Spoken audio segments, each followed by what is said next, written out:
Have you ever heard of a little girl who kept coming back to the same people asking them to worship her? But they ignored her until one night she came in a dream not as a child anymore but as Maa Kali herself, fierce and powerful. That's when everything changed. And this is the real story of Shri Guna Devi Mandir, a place hidden in the forest of Dharmashala, Himachal Pradesh, where nature and faith walk together. Have you ever felt like someone is calling you even when there is no one around? Welcome to Inner Spiritualism. This is the story of one such call from Maa Guna Devi herself in the deep forest of Dharamshala. Shri Guna Mata Devi Mandir, it's not just a temple, it's a spiritual home hidden in the lap of nature. It is located in Naddi, a peaceful village near Dharamshala, surrounded by deodar and oak forest. I started my journey from Heeru Village. The route passed through Mcleodganj, then near the beautiful Dal Lake. The trek is around 7 to 8 kilometers long, and it will take approximately 2 hours to reach the temple. The path is steep and sometimes a little rough, but I felt like Maa's blessings were with me.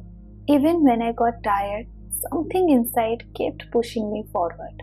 Now let me tell you the real story which gave me goosebumps. The story told by the local priest.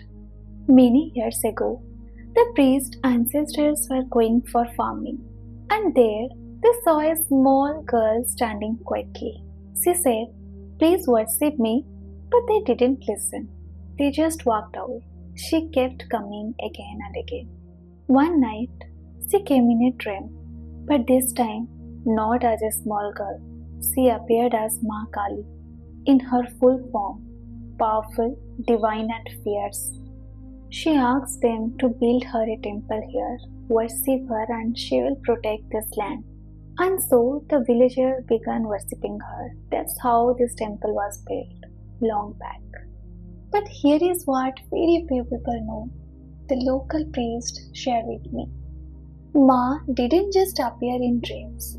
She also appeared in a stone. Yes, you can see that from the video. A huge white stone on the mountain above the current temple. Even today, you can see that stone from below, standing silently glowing in the sun.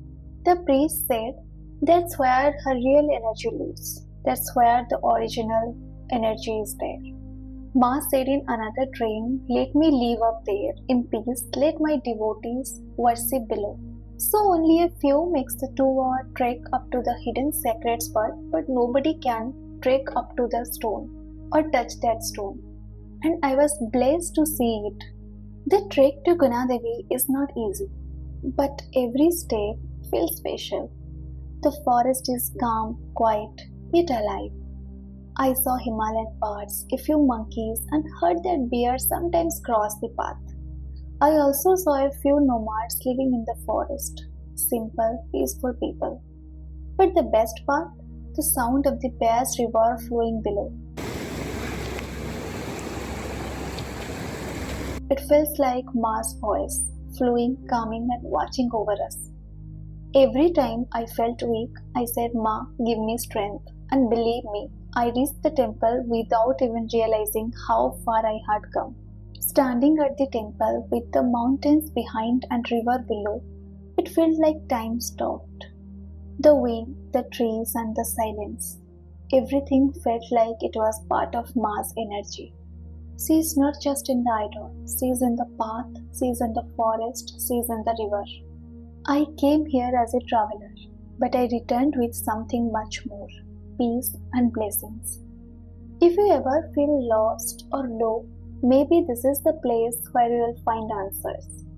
Maa Guna Devi calls those who are ready. And maybe, just maybe, she is calling you too.